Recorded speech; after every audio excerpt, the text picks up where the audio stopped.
Revelation chacha isola iso tika mfambula fakafotona tika Joan avaka yara kaiteras sientin amnela so fanpupia viva bani so il faut nous rater momentum c'est le don de sa personne pour le Seigneur qui garantit toute œuvre bonne. Ils ont envoyé chaque fois tika Joan ils ont envoyé chaque sampana et je peux y aller pour un saut à la zana de cette communauté.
Alleluia, lidera n'Andriamanitra eo amin'ny fitoerany masina.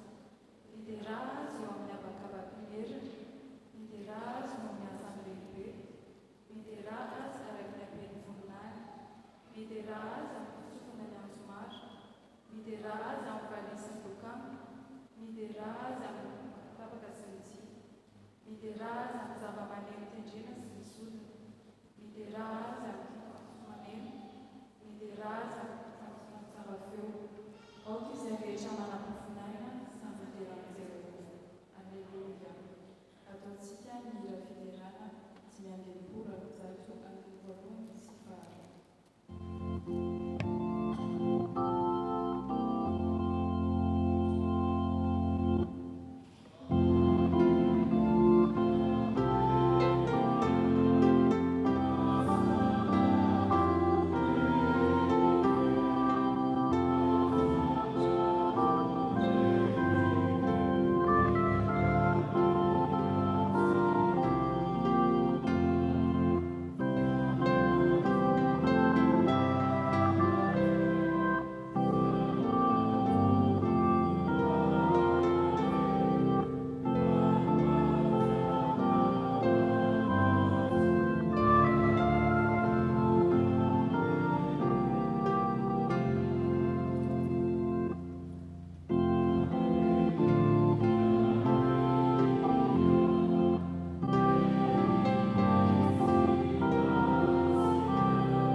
Andray ny teny fiainana avy aminao.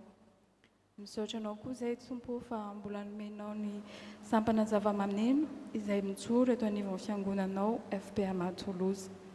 Ankehitriny ary Tompo dia mangataka ny fanainao masina izahay mba hitoetra ao anatinay tsirairay avy, mba hahafanay mifantoka tanteraka aminao sy mibanjina anao irery ihany.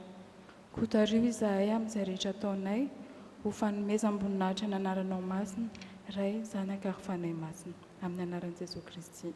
Amen. Petraka amin'ny fiangonana.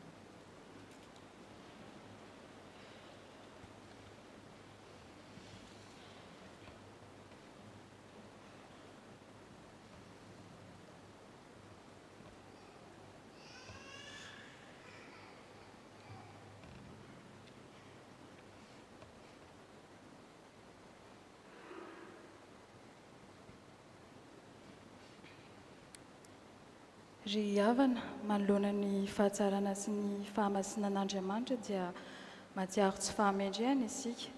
Andeha isika hiaraka hanondrika ny lohantsika, hiaiky ny fahotantsika ary fona hiverina eo aminy. Ry Tompo malalo, masina ianao ka makahala ny ratsy rehetra.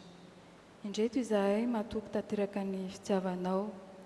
Indreto izahay mpanota mahantra, miaiky ny fahadisoanay sy ny elokay rehetra eto anatrehanao.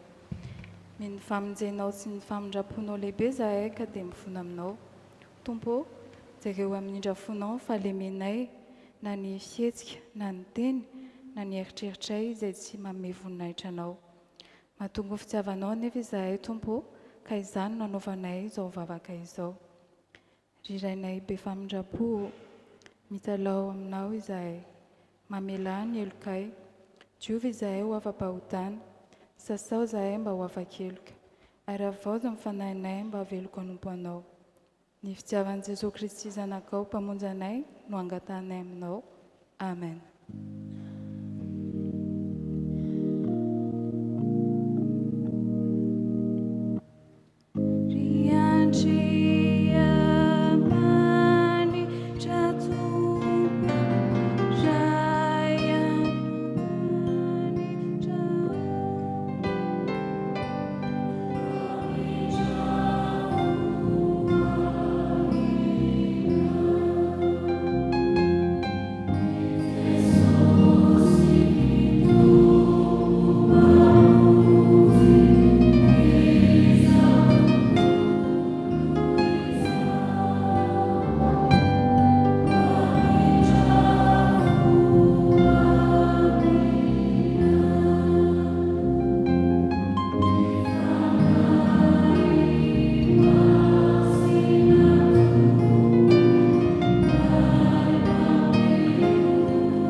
Lazaiko aminareo marina dia marina tokoa izay mandray ny teniko ka mino izay nanirakay no manana fiainana mandrakizay ka tsy ho elohiny fa tafafindra ny ala tamin'ny fahafatesana mo amin'ny fiainana izy.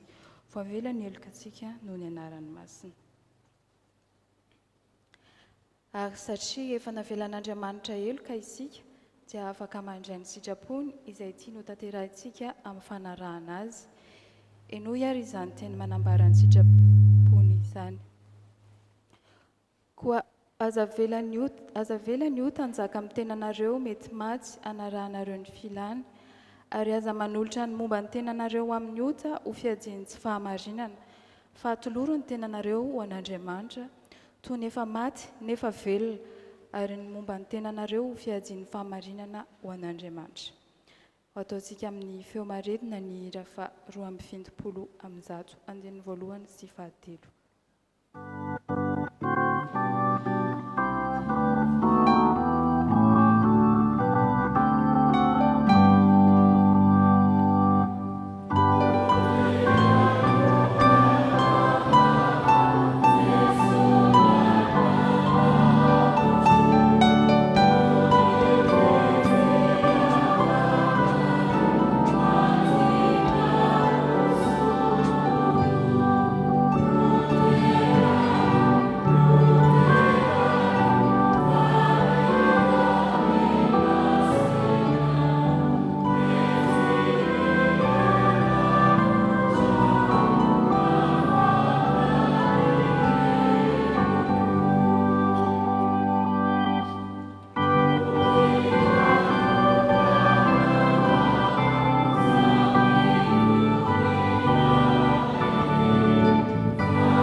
Les enfants et les jeunes à se lever, s'il vous plaît. J'invite aussi la monitrice en charge du partage de venir ici devant. Et nous allons chanter le cantique 790. 488, couplet 2.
Même dans les petites choses, au nom de Jésus. Amen. Vous pouvez vous asseoir. Aujourd'hui, nous allons parler d'un mot très important, le don de soi. Parfois, on pense que pour servir Dieu, il faut faire de grandes choses. Être adulte, être riche ou avoir beaucoup de talent. Mais non, Dieu regarde surtout notre cœur, même une petite action. Si elle est faite avec amour pour lui, cela devient une grande chose à ses yeux. Et pour bien comprendre cela, laissez-moi vous raconter une petite histoire. Il était une fois une fillette qui s'appelait Mina. Mina aimait beaucoup aider sa maman à la maison. Un dimanche, à l'église, le pasteur a parlé du don de soi. Donner sa vie au Seigneur, c'est lui offrir ce que nous avons, ce que nous savons faire et surtout notre cœur. Mina a réfléchi, mais moi je suis petite, je n'ai pas grand-chose à donner au Seigneur. Le lendemain, la maman de Mina préparait le repas pour les invités de dimanche. Et pendant qu'elle tournait la marmite, la cuillère en bois s'est cassée. Mina a tout de suite eu une idée. Je vais fabriquer une nouvelle cuillère pour maman. Elle chercha un bout de bois, prit un petit couteau et travailla avec patience. La cuillère n'était pas parfaite, un peu tordue, mais Mina y avait mis tout son cœur. Et quand elle la donna à sa maman, celle-ci sourit. C'est la plus belle cuillère du monde parce qu'elle a été faite avec ton cœur. Le dimanche suivant, Mina raconta son histoire à son enseignant d'école du dimanche. Il lui dit avec un grand sourire, « Tu vois, Mina, quand on offre ce qu'on a et ce qu'on est à Dieu, même si c'est petit, il peut en faire de grandes choses. » Et Mina comprit que le don de soi, c'est avant tout aimer Dieu de tout son cœur dans les petites choses du quotidien. Dans Colossiens chapitre 3, verset 23 nous dit « Tout ce que vous faites, faites-le de bon cœur, comme pour le Seigneur et non pour des hommes. » Donc la leçon à retenir, Dieu n'attend pas que nous fassions de grandes choses. Il veut surtout que nous fassions chaque chose avec amour pour lui, même un petit service, un sourire, une aide ou un geste gentil devient une bonne œuvre quand il est offert à Dieu. Alors, chaque jour, souvenons-nous, offrons notre cœur au Seigneur et il fera de nous des instruments de ses bonnes œuvres. Amen.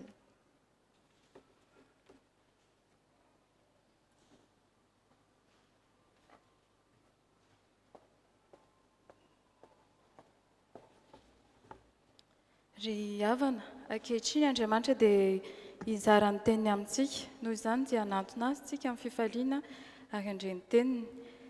Ataontsika ny hira 823 hoderaina tokoa ianao ora iray andinin'ny voalohany. Ary mandritra izany dia hiakatry anoloana ireo izay hitarika ny vavaka sy ny famakiana ny teny.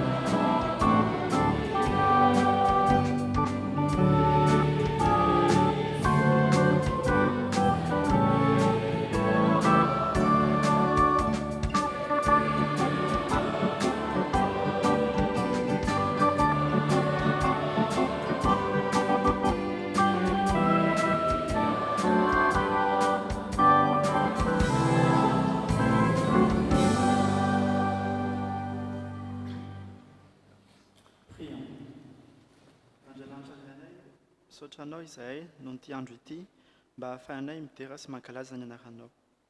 Sokafy ny fonay ary meo anay ny fanahy masinao mba hahafahanay mandray izay tianao ambara aminay amin'ny alalan'ny famakiana ny teninao. Amin'ny anaran'i Jesosy Kristy. Amen.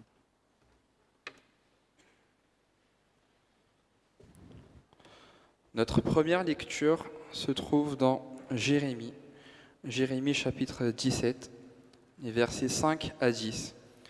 Jérémie chapitre 17, les versets 5 à 10. Nous lisons au nom de Jésus. Ainsi parle l'Éternel. Maudit soit l'homme qui se confie dans l'homme, qui prend la chair pour son appui et qui détourne son cœur de l'Éternel. Il est comme un misérable dans le désert et il ne voit point arriver le bonheur. Il habite les lieux brûlés du désert, une terre salée et sans habitants. Béni soit l'homme qui se confie dans l'Éternel et dont l'Éternel est l'espérance. Il est comme un arbre planté près des eaux et qui étend ses racines vers le courant. Il n'aperçoit point la chaleur quand elle vient et son feuillage reste vert. Dans l'année de la sécheresse, il n'a point de crainte et il ne cesse de porter du fruit. Le cœur est tortueux par-dessus tout et il est méchant. Qui peut le connaître ? Moi, l'Éternel, j'éprouve le cœur, je sonde les reins pour rendre à chacun selon ses voies, selon le fruit de ses œuvres. Amen.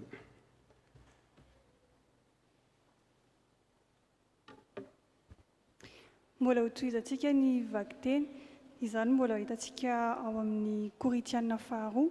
Koritianina faharoa, toko fahavalo, andiny voalohany ka hatramin'ny fahafito. Dia ho vakiako amin'ny anaran'ny Tompo. Tianay hampahafantarana anareo ry havana ny fahasoavana nomen'Andriamanitra tao amin'ireo fiangonana ny Masedonia. Voasedra mafy tamin'ny fahorinana azo azy ny mpino, kanefa lehibe tokoa ny hafaliana ary nahafoy mihitsy izy ireo tamin'ny famorim-bola na dia tena mahantra aza. Fa volombelana hita aho fa nanome araka izay zakany ry zareo. Eny, mihoatra noho izay zakany aza na impony. No niangaviany mafy taminay mba ahazo tombotsoa handray anjara amin'ny fanasoavana sy vahoakan'Andriamanitra ny Jodea. Nanao mihoatra noho izay nantenaina izy ireo, fa nanolo-tena ho an'ny Tompo aloha ary ho anay koa no ny sitrapon'Andriamanitra. Ka dia niangavianay Tito hankaty aminareo tomombana izany asa fanasoavana izany, araka ny efa nanomboany azy teo aloha. Manabe tokoa ianareo amin'ny zavatra rehetra, dia amin'ny finoana, amin'ny teny, amin'ny fahalalana, amin'ny fahazotoana isan-karazany, ary amin'ilay fitiavana raisinareo avy aminay. Araka izany koa no aoka ahafoizanareo be amin'izao asa soa izao. Amen. Tsangana amin'ny fiangonana.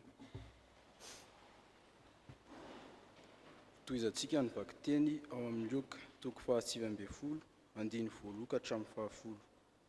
Vakiana amin'ny anaran'i Jesosy manao hoe: tafiditra tao Jerika i Jesoa ary namakivaky ny tanàna. Ary indro nisy lehilahy atao hoe Zakeo, sady lehibe ny mpamoretra no mpanan-karena. Mba nitady ahita izany Jesosy izany izy, saingy fohy ka tsy afaka nanoatra satria ny fanentiny vahoaka. Dia nilomay nialoha izy ka nianky hazo amontana mba hitazana an'i Jesosy, fa akaikin'izany no efa andalovany. Noho ny tonga teo i Jesosy dia nitraka ary niteny tamin'ny Zakeo hoe: ry Zakeo, midina faingana fa any aminao aho. Anio no tsy maintsy miantrano. Midina faingana i Zakeo ary nandray an'i Jesosy tamin'ny kafaliana. Nimonmonina ny olona rehetra nanatrika teo ka nanao hoe: any amin'ny mpanota indray, ireny no mamantana, no aman-tanany. Niato kosa i Zakeo ka niteny tamin'ny Tompo hoe: indro, Tompo, ny atsasaky ny fananako afohiko ho an'ny mahantra, ary izay zavatra nahazoko ampitaka dia honerako indefatra eny. Ary hoy Jesosy taminy: anio ny famonjena dia tafiditra ato amin'ity trano ity, noho izany ity lehilahy ity koa dia zanaky Abrahama. Fa nitady sy hamonjy izay very no nahatongavany zanak'olona. Amen.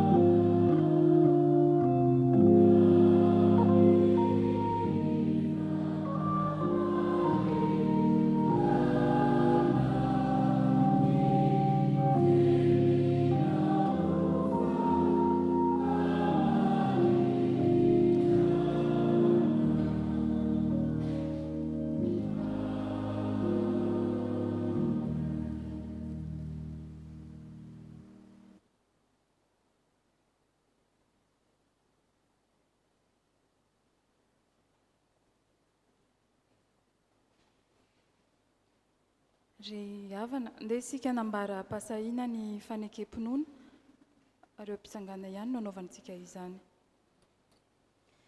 Isika mino an'Andriamanitra iray tsy toa, mpanao ny lanitra sy ny tany ary ny zavatra rehetra na ny tany na tsy hita. Ary mino an'i Jesosy Kristy Tompo, zanan'ilay tokana nateraka indray talohan'izao rehetra izao, ny mazava avy amin'ny mazava, Andriamanitra tokoa avy amin'Andriamanitra, nateraka fa tsy natao, miray amin'ny zavatra rehetra, izy no nahariana izao rehetra izao. Noho ny amintsika olombelona sady ho famonjenantsika, dia nidina avy tany an-danitra izy, ary nataon'ny fanahy masina nofo avy amin'ny marivo-diny, dia tonga olona izy, nombony ataon'ny azy fijaliana ho fanavotana antsika, tanàna-pahan'ny Ponto Pilato izy. Nijaly izy ka nalerony, nitsangana tamin'ny maty tamin'ny andro fahatelo, araka izay voasoratra izy. Niakatra ho any an-danitra izy, ary mipetraka eo an-tanànan-kavanana iray, aviany indray amin'ny voninahitra, hitsara amin'ny velona sy maty, ary mandrakizay ny fanjakana. Isika mino fanahy masina, Tompo sady mpanome aina, izay avy amin'ny ray sy zanaka, ka hitsahona ny isan-kalazana miaraka amin'ny ray sy ny zanaka. Izy dia niteny tamin'ny vavan'ny mpaminany. Isika mino ny fiangonana iray, miorina amin'ny fanambarany apôstôly, ary manerana izao tontolo izao. Isika manaiky ny batisa iray ho famelan-kelo, sady manantena ny fitsanganany maty, ary ny fiainana mandrakizay. Amen. Mialohan'ny akaram-panompon'Andriamanitra izay hitondra ny hafatra ho antsika dia ataontsika ny hira 880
Andriamanitra rainay io tonga amin'ny fotoana izay ianona ny havatra avy aminao izahay ka mangataka amin'ny fanahinao masina mba hirotsaka ao anatinay tsirairay avy.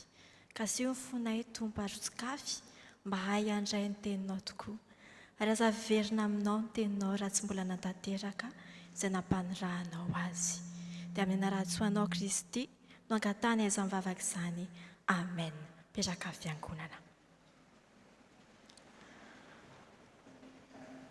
Zavatra mety mitranga eo amin'ny fiainantsika ny manao zavatra maro ho an'Andriamanitra. Kanefa indraindray ao anatin'izany dia tsy tena ho an'Andriamanitra tokoa. Afaka manompo manome manolo-tena isika ary mivavaka mihitsy azy. Fa raha tsy manolotra ny fontsika ho an'Andriamanitra isika dia foana avokoa ireny zavatra rehetra ireny. Ny lohahevitra androany dia milaza hoe ny fanoloran-tena ho an'ny Tompo no miantoka ny asa tsara rehetra. Ny fanoloran-tena ho an'ny Tompo no miantoka ny asa tsara rehetra.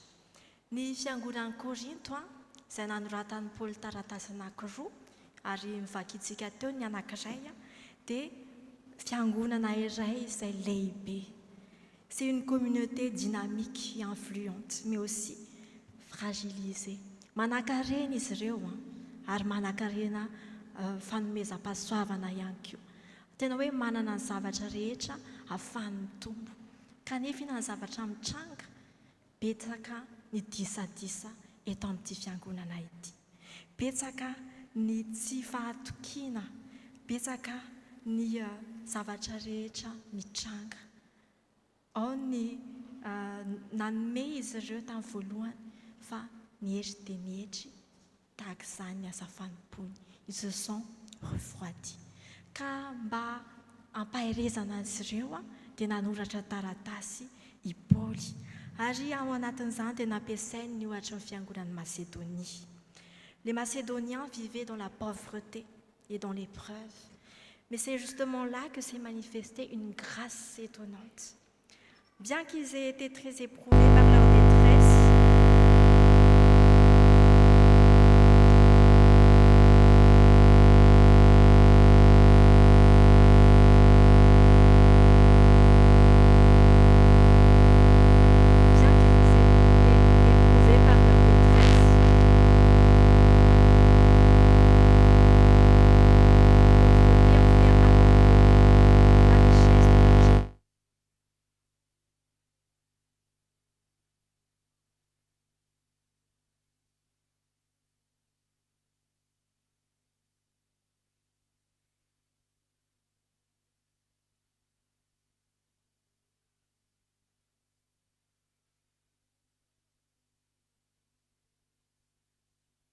takatry ny Macédoniana fa ny fo aloha manomboka amin'ny fo ny zavatra rehetra ary io fo io no altara voalohany anaterana ny fanatitra. Talohany nanomezany ny fananany dia natolony mihitsy aloha ny tenany ho an'Andriamanitra. Ary satria ny tompo izy ireo, zavatra rehetra dia manaraka an'izay omena afoy manontolo ho an'ny tompo. Ny fanompony, ny fandraisany anjara dia mandeha ho azy ireny satria entaniny ny fanahiny amin'ny fofeny fifaliana sy amin'ny fofeny fitiavana. Ce don de soi, c'est la réponse spontanée de notre foi à la grâce.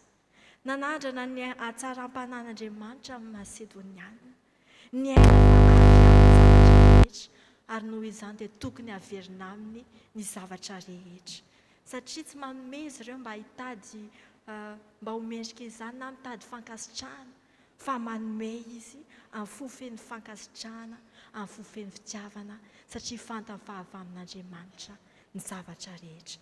Ary izao no tiany Paoly ampatsahivina ny Korintiana ary ho antsika koa androany hoe ny fanompoana kristiana dia tsy manomboka amin'ny fanaovana ny zavatra akory fa amin'ny fanoloran-tena tsialony.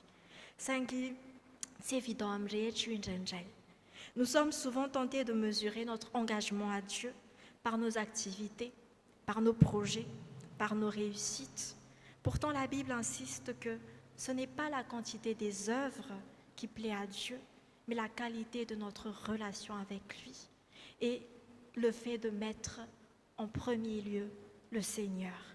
Le vrai service est d'abord être à lui avant de faire pour lui. Dieu ne cherche pas des mains actives, mais des cœurs disponibles, des cœurs prêts à œuvrer pour lui, à l'écouter et à accomplir sa volonté. Car on peut donner sans aimer, mais on ne peut pas aimer sans donner. Ary rehefa mametraka amin'ny fitokisantsika amin'ny herintsika isika dia manjary mavesatra ny fanompoantsika. Betsaka ny zavatra vitantsika nefa reraka ao anatin'izay isika. Fa rehefa miorina amin'Andriamanitra ny fo dia mitoetra ny vokatra na dia ao amin'ny tany maina sy ny desaka indrindra azy. Maro ny reraka amin'ny ezaka atao satria miena amin'ny fanoloran-tena ho an'ny tompo. Kanefa ny fo izay natolotra tokoa anazy dia lasa mahatonga ny fanompoana ho mavitrika sy ho tsara. Rehefa tolotra ny fo dia manaraka ho azy ny zavatra rehetra, ny talenta, ny fotoana, loharanon-karena sy ny sisa sy ny sisa. Fa rehefa tsy izany dia lasa mivadika katerena fotsiny ilay asa hoe je suis obligée de le faire parce que c'est de ma responsabilité. Mais souvenez-vous que le service ne doit pas être une obligation, mais on le fait parce qu'on a envie de le faire, pas pour nous, mais pour le Seigneur. Ny tian'Andriamanitra ampatsahivina antsika izany amin'izao fotoana izao dia io fanoloran-tena io. Izay avy fanoloran-tena manokana aloha voalohany indrindra. Satria raha afaka manolotra ny tenantsika isika, dia satria Jesosy Kristy tena mihitsy no nanolotra ny tenany ho antsika tsirairay avy izao. Fa toy izao no nitiavan'Andriamanitra izao tontolo izao, nomeny ny zanan'ilay tokana mba tsy ho very izay rehetra mino azy fanana fiainana mandrakizay. Fa Andriamanitra tsy naniraka ny zanaka ao amin'izao tontolo izao hanameloka izao tontolo izao, fa mba hamonjeny izao tontolo izao. Ny rany ary natolony ny zanan'ilay tokana ho famonjena antsika rehetra izao. Le Père s'est donné dans le Fils et le Fils s'est donné dans le monde, et pour que nous puissions à notre tour entrer dans ce même mouvement du don, le don qui engendre la vie, la grâce et le service. Et ce verbe donner, il résume tout l'évangile. Jésus ne s'est pas contenté d'apporter un message, il a fait de sa vie le message à partager au monde entier. Tout en lui parle du don, le don reçu du Père, don offert aux hommes. Et dans cette communion parfaite avec le Père, il vit pour donner et redonner en retour, jusqu'à ce que tout soit accompli. En Jésus, donc, Dieu se donne totalement à l'humanité, et l'humanité trouve en lui la possibilité de se donner à Dieu. I Kristy nanolotra ny tenany manontolo ho famonjena aisy ho anao. Ary afaka nyteny izy hoe tsia, mivavaka izy talohan'ny fotoana hoe ry tompo hoe esory amiko ity kapoaka mangidy ity, kanefa aoka tsy ny sitrapoko natao fa ny sitraponao. Na dia hoe mafy sy mangidy taminy azy izany hoe hanolotra ny tenany izany, izy tsy nanao tsinotsinona fa nafony nanaiky izy hanolotra ny hainy manontolo ho antsika rehetra. Ary izany fanolorany tena izany no tiany mba ho tanterahantsika ihany koa androany. Hanolotra ny tenantsika ray manontolo, tsy hapahany fa ray manontolo ho an'Andriamanitra mesika, ahafahantsika manatanteraka ny sitrapony eo amin'ny fiangonana fa eo amin'izao tontolo izao ihany koa. Ka io fanoloran-tena io no nanova ny tantaran'ny zanak'olombelona. Ary izany indrindra no hitantsika ho amin'ny tantaran'i Zakaiosy, lehilahy lehibe mpamory hevitra izy sady nanan-karena. Ary fantatsika tsara fa tamin'izany fotoana izany dia nanana laza ratsy ny mpamory hevitra. Kanefa rehefa tonga Jesosy Kristy niteny azy hoe hiantrana ao aminy, dia nanaiky izy. Indro tompoko izy ny atsasako ny fananako omeko amin'ny malahelo. Ary raha misy zavatra olona nalaiko tamin'ny fanambakana dia onerako avy efatreny izany. Tena hoe hita eto hoe nanova an'i Zakaiosy tokoa izany hoe fandraisana ny tompo izany. Sachez, ne donne pas pour être sauvé, il donne parce qu'il est sauvé. Il a compris que la grâce n'appelle pas la possession, mais plutôt la transmission. Et en recevant le Christ, il a reçu l'amour. Et c'est cet amour qu'on doit aussi partager à notre tour. C'est cet amour qui transforme notre manière d'être dans le monde. Et c'est cet amour qui nous transforme dans tout ce que nous faisons et dans notre service. D'un homme centré sur lui-même devient désormais un homme généreux qui partage. Ka noho izany raha fanomezan'i Kristy dia tsy modely arahana fotsiny akory, fa tena hoe loharano vokatra azontsika amin'ny fiainantsika. Ary tsy tokony hoe hanaraka izay ataony ihany isika, fa tena hiaina izany ary antehitra aminy an'izay zavatra ataontsika amin'ny fiainantsika. Notre don n'est vrai que lorsqu'il est le prolongement de Dieu, et ce que nous donnons ne vient plus de nous, mais de lui en nous. Et tout ce qui n'est pas enraciné dans ce don, il finit par se dessécher. Mais ceux qui demeurent en Christ restent vivants, même dans l'épreuve, car le don vrai jaillit toujours de la communion. Ary izany indrindra no apresian'i Jesosy Kristy antsika ao amin'ny Matteo 10:15 manao hoe efa nahazo maimaim-poana ianareo ka manomeza maimaim-poana. Efa nahazo maimaim-poana ianareo ka manomeza maimaim-poana. Ces paroles mettent ici la fin à la logique de la réciprocité pour introduire celle de la gratuité. Le monde ny toetra amin'izao ankehitriny izao dia ny miandry takalony foana rehefa manome, tsy manome raha tsy misy takalony. Kanefa ny fanjakan'Andriamanitra dia mampianatra antsika hoe tokony hanome isika, tsy miandry takalony fa manome izay foitsika ho an'Andriamanitra. Tsy ho ataony ho an'ny olona akory io fa ho an'Andriamanitra satria avy aminy ireny zavatra rehetra ireny. Le service naît de cette reconnaissance. Et celui qui se donne sans attendre découvre vraiment la joie de donner. Et ainsi il devient un canal de la grâce, comme un fleuve libre, sans calcul, sans comparaison, car la source ne s'épuise jamais, elle est en Dieu. Mais le don véritable doit passer d'abord par le cœur à l'action. Fanoloran-tena ho an'Andriamanitra ry havana dia mitarika ho amin'ny fanoloran-tena ho an'ny hafa ihany koa. Nasehon'i Jesosy izany tamin'ny fanasana ny tongotry ny mpianana. Fanompoana dia mampiseho izay noho ny tena. Ary ny fihetsika dia lasa vavaka, ny asa lasa fanatitra, ary ny disponibilité antsika kosa dia lasa fiderana ho an'Andriamanitra. Na izany aza dia matetika io fanompoana io mety hoe mafy, mety mamizana, na ao ny tsy fifankazahoan-kevitra, ary indraindray aza mety tsy misy fifankasitrahana. Fa raha manompo tsy miandry valiny isika, raha manompo tsy miandry takalony dia hiaina ao anatin'izany fifalian'ny tompo izany. Satria hoy izy hoe mahasambatra kokoa ny manome noho ny mandray. Tsy fifaliana temporaire andresan'ny tompo eto, tsy hoe fifaliana à l'instant T, fa fifaliana sy fiadanana maharitra amin'ny fahazavan'i Kristy, raha tena vonona ny hanome tokoa isika. Aujourd'hui, le Seigneur nous invite encore à revenir à l'essentiel, la consécration. Et avant de chercher les responsabilités, cherchons d'abord des cœurs disponibles, prêts à accomplir la volonté de Dieu. Ce que Dieu bénit, ce n'est pas la réussite, mais plutôt notre fidélité à lui. Ce n'est pas notre efficacité, mais c'est l'amour que nous apportons dans son service, mais aussi cet amour que nous partageons les uns aux autres. Une église vivante n'est pas celle où tout fonctionne bien. Ce n'est pas une église grande, mais c'est une église où chacun se donne sans retour, sans condition. Ka noho izany raha ankehitriny mbola miantso antsika izy mba hitady azy aloha ary hanokatra ny fontsika tsirairay ho azy. Miantso lehilahy sy vehivavy izy manolo tena ho azy. Indraindray mety hoe manomboka amin'ny fanoloran-tenantsika ankitsipo, tena vonona tokoa, te hanompo, te hanorina, kanefa mila tandremantsika ihany koa hoe mba tsy rotina ny asa fanompoana izay ataontsika, mba tsy hiteraka fahakiviana na faharerahana. Satria matoa misy an'izay dia mila mieritreritra zantsika hoe iza marina ny ivon'ny asa fanompoantsika.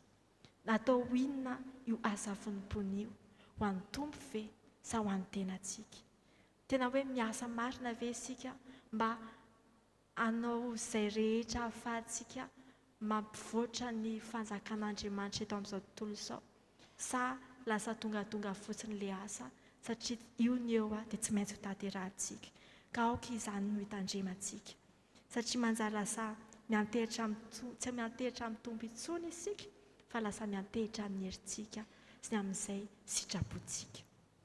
Ka izay mampatonga antsika ho reraka. Quand la flamme du don faiblit, ce n'est pas parce que Dieu s'est éloigné, mais parce que nous avons cessé de puiser à sa source. Et le service n'épuise pas celui qui demeure en Dieu, le renouvelle, car il court d'un cœur habité par l'Esprit. Celui qui sert sans amour donc se consume, mais celui qui sert par amour rayonne de plus en plus. Et c'est pourquoi le Seigneur nous rappelle aujourd'hui à revenir à la racine. Avant de donner nos mains, redonnons-lui d'abord notre cœur et notre être tout entier. Car là où le cœur est donné, Dieu nous rend féconds. Le service n'est pas un fardeau, mais c'est une grâce.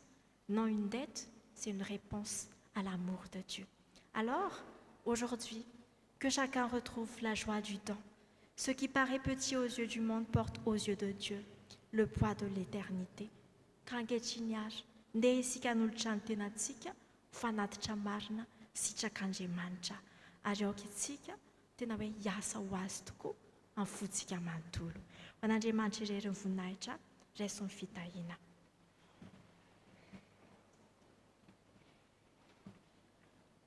Andriamanitra ny fiadanana hanome anareo ny tsara rehetra. Ary izy anie hahatonga anareo voninkanao ny asa soa rehetra mba hanatanteranareo ny sitrapony. Ary izy anizy hanampy anareo mba ho vavolombelon'ny fitiavany tokoa ianareo. Ho azany amin'ny voninahitra ankehitriny sy mandrakizay. Amen. Petraka amin'ny fiangonana.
pourtant un jour tu le feras.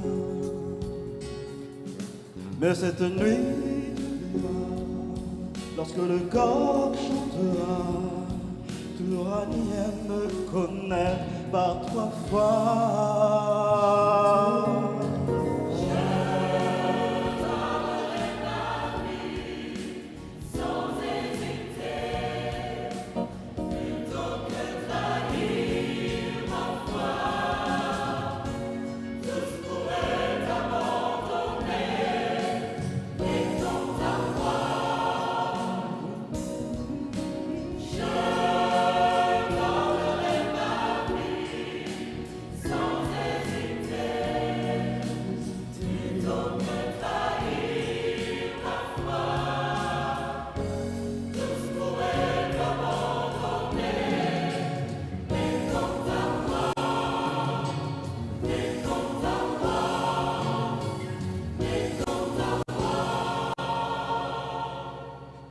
Tu ne tiendras pas, moi je ne te renierai pas.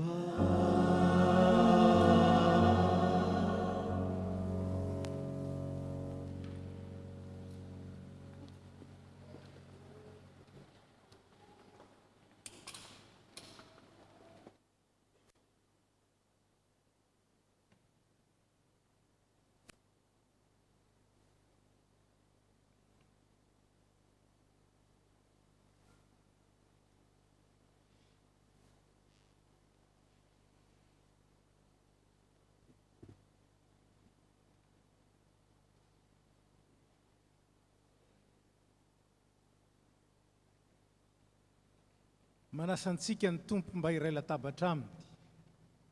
Ny firaisan-databatra amin'ny tompo dia fampiraisana izay mampifandray antsika amin'Andriamanitra ray, fa mampifandray antsika amin'ny samy isika koa ampihavan'ny rany Kristy. Miomana ao amin'izany isika manao ny hira izay efa voatondro dia mangataka ny diakona mba hiakatra ity.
Asandrato ny fonareo ho eo amin'ny tompo.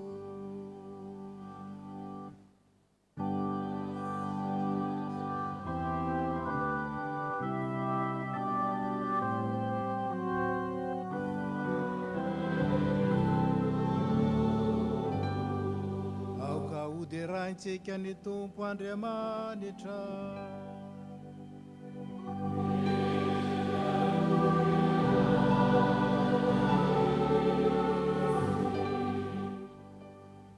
Dia aoka hiara-mitsangana isika. Dia tonononao aminareo rehetra ny fiadanan'ny tompo. Ary aoka izara izany fiadanana izany eo amin'ny eo akaikitsika isika.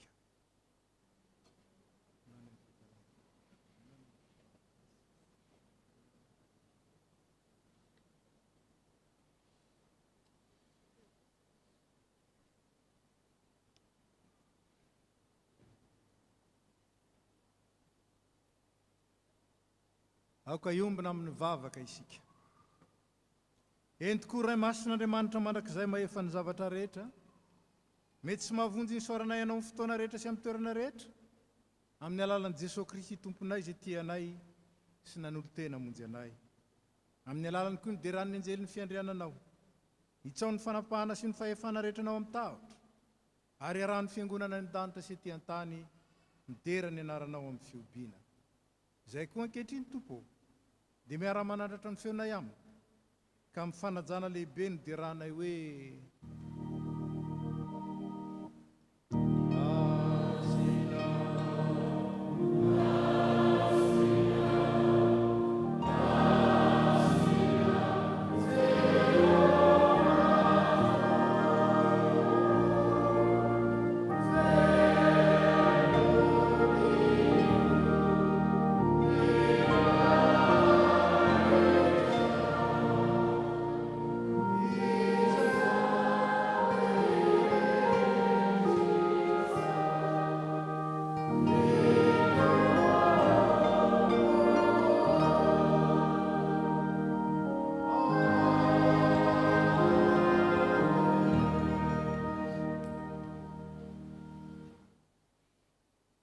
aoka angina eo anatrehan'ny tompo isika, iaino sy eritreritra tsara ny teny izay voarakitra tamin'ny nanorenan'ny tompontsika izao fanasana masina izao. Fa Jeso tompontsika tamin'iny alina izay namadiana azy dia nandray mofo. Ary rehefa nisaotra izy dia nivakiny ka hoy izy, ity ny tenako ho anareo, zao no atao fahatsiarovana ahy. Dia araka izany koa ny kapoaka rehefa ninana dia hoy izy, ity kapoaka ity no ilay fanekena vaovao amin'ny rako, zao no atao fahatsiarovana ahy, na oviana no misotro ianareo. Fa na oviana ianareo ny mihinana itony mofo itony sy misotro amin'ny kapoaka dia manambara ny fahafatesan'ny tompo ianareo mandra-piavana.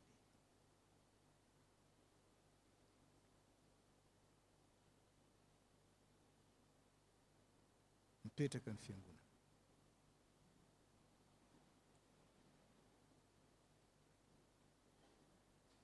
Aoka mbola iombona mivavaka isika.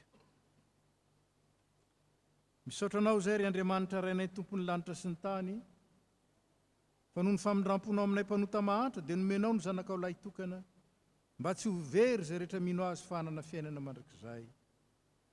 Ankehitriny ary ray eo, ndreto izay manao teo anatrehanao ny fahatsiarovana ny fahatongavan'ny zanakao olona, ny fijaliany sy ny fahafatesany, ny fitsanganany tamin'ny maty, ary ny fifonany mandrakizay ho anay, ka dia miandry sy mitalao ny fiverenany izahay.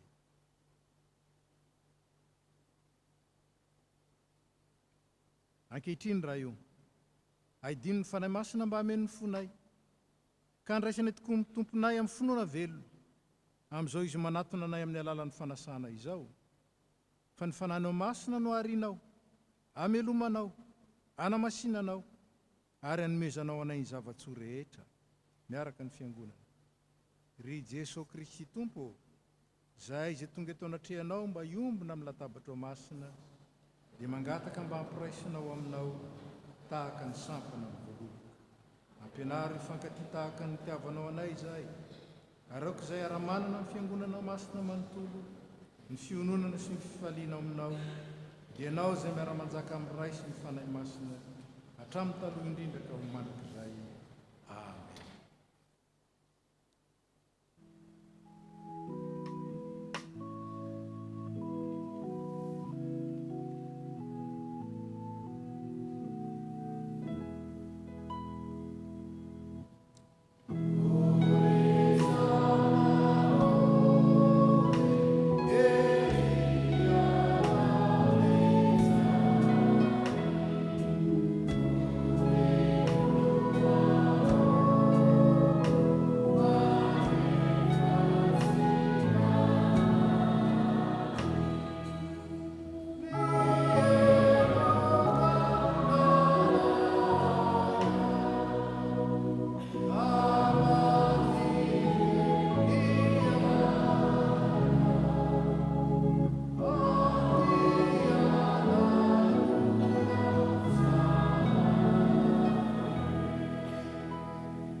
Zanak'Andriamanitra isika, tena iray any amin'ny Kristy, dia ilay zanak'alahy tokan'Andriamanitra izay nampiavana antsika taminy ary nampiavana antsika amin'ny samy isika. Koa satria efa nandray ny fanahy mahazanak'Andriamanitra antsika isika, dia izany no ahafahantsika miara-manonina ilay vavaka nampianarin'i Kristy manao hoe rainay ô izay ny an-tany ho masinina aneny anaranao ho tonga aneny fanjakana atao aneny sikatonao ety an-tany tahaka ny an-tany meo anay io izay amin'ny sahazo ao anay ary mamelany erikay tahaka namelana izay mety aminay ary izay mitondra anay ho amin'ny fakapanahy fa manafanay amin'ny ratsy mpanao ny fanjakana sy hery ary ny voninahitra aoka hiara-mitsangana ny fiangonana. Ny mofo izay vakitsika dia firaisana amin'ny tenan'i Jesosy Kristy tompontsika. Fa isika rehetra izao na dia maro azy ary samy hafa dia tena iray ihany satria samy nandray tamin'izany mofo iray izany avokoa. Ny kapoaka ny fisaorana izay isaorantsika firaisana amin'ny ranon'i Jesosy Kristy tompontsika dia ny ranon'ny fanekena vaovao izay namelana ny helontsika ary azahoantsika mifamela helo kokoa. Hoy ny tompo, iny rehefa mitsangana eo am-baravarana ka mandondona, raha misy mihaino feo ka mamono varavarana dia hiditra ao aminy aho ka hiara-misakafo aminy ary izy amiko. Efa vonona ny fanasana ary efa nandroso ny tompo avia. Efa voavoatra avokoa zao ny zavatra rehetra.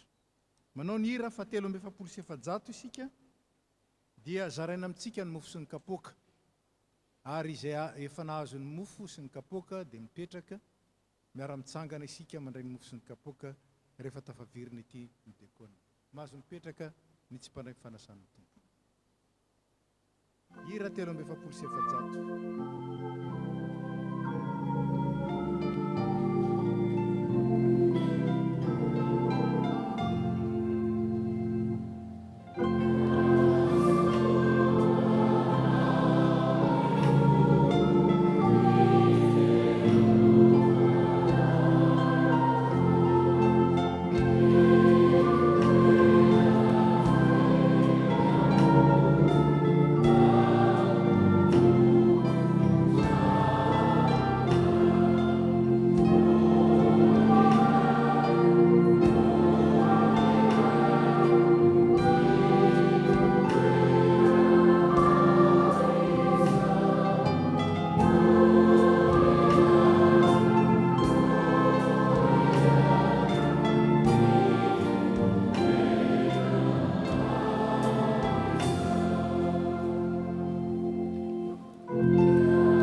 fanomezantsika amin'ny 8 sy efajato 8 sy efajato.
Hitsangana ny mparay fanasan'ny tompo.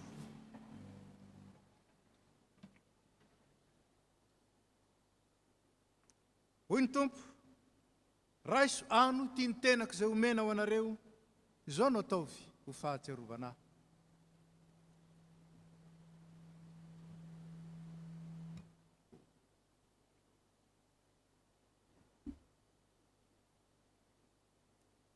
Hoy koa Jesosy Kristy tompo, sotronareo rehetra ity, fa ity no rako, dia ny amin'ny fanakena vaovao izay latsaka ho an'ny rehetra ho famelan-keloka, izao no ataovy ho fahatsiarovana.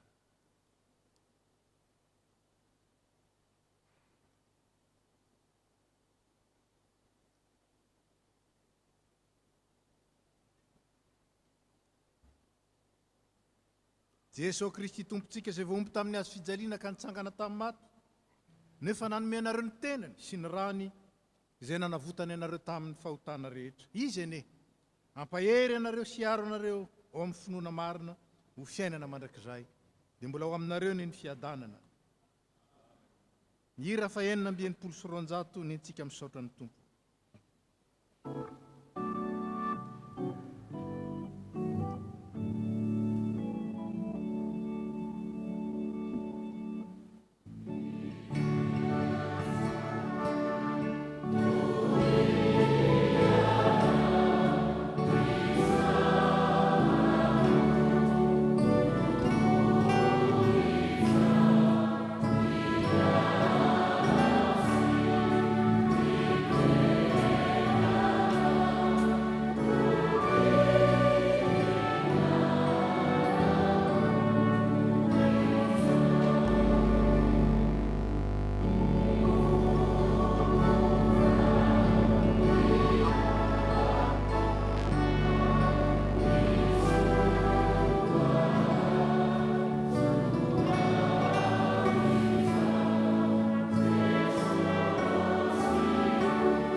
tonga eo amin'ny fotoanany rakitra isika apaza izy ny azo atao ny manefa izany amin'ny alalan'ny carte bleu etsy anoloana tsarovy ry havana fa izay mameakafaliana no sitrak'Andriamanitra ka mandritra izany dia ataontsika ny rafanampiny roa amby dimapolo azafady ary tohizana amin'ny firanafanampiny 20.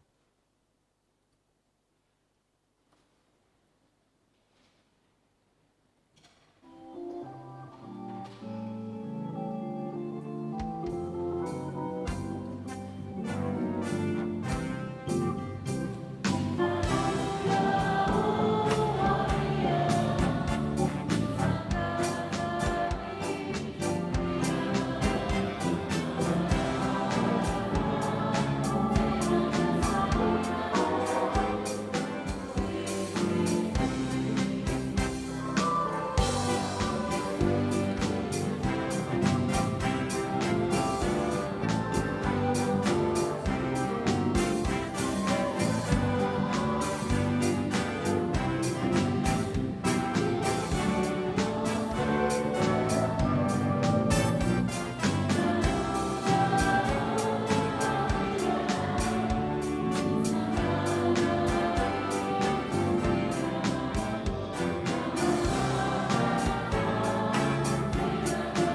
Hoy ny soratra masina fa maty ny tena raha tsy misy fanahy ary maty toy izany koa ny finoana raha tsy misy asa.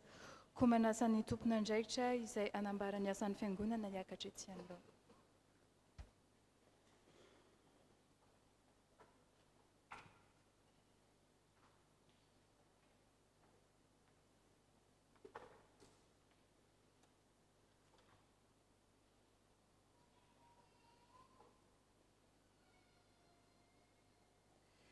Ny komity sy ny mpitandrina eto amin'ny FPM Toulouse dia mbola faly miarabantsika indray ry havana amin'ny anaran'i Jesosy Kristy lohan'ny fiangonana sy tompon'ny asa.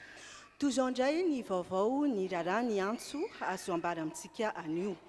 Vaovao nasionaly ny fiofanana SAPKNPL amin'ity herinandro ity dia mitondra ny lohahevitra manao hoe exemple biblique d'église qui ont perdu leurs racines, Éphèse, Laodicée, Galate et Corinthe.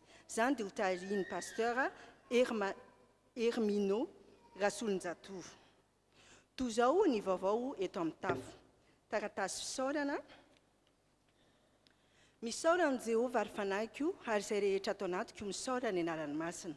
Misaorana Jehovah ary fanahiko ary aza misy adononao ny fitahiana rehetra. 100 € ho an'ny fiangonana ary 100 € ho an'ny mpitandrina Andriamanitra Élysée. Nangataka ny hira 20. Filazana mariazy 7 araka ny fomba vaovao eto amin'ny fiangonantsika dia ho ampitsanganana ireo zanatsika izay mikasa anarina tokatrano, anorina tokatrano. Koa mandritry ny ty fotoana ilazako an'le raharaha ty any dia ampitsangantsika izy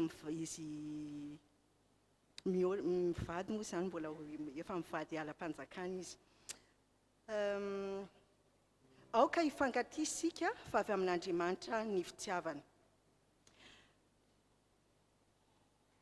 Abraham, Andretsiférana Daniel et Ravoary Manana Aniba vous invitent à venir partager leur bonheur pour le mariage de leurs enfants, Rina Mandimbiarsou et Ratsiférana Nadia, et d'y associer le baptême de Rina Kanti Mandimbiarsou le samedi 15 novembre 2025 au Temple du Salin à 15h, ici même à Toulouse.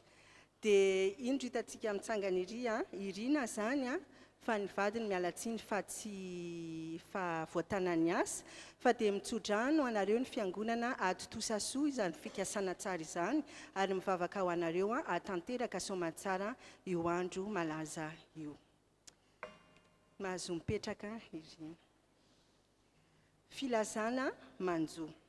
Amin'ny finoana sy fanantenana ny fitsanganan'ny tenany maty no ilazana fa ny ava-malalanay Andrenasolo ranay Voriluve Luisette Julie dia nantsony iray ody any aminy tamin'ny alarobia 20 oktobra teto Toulouse.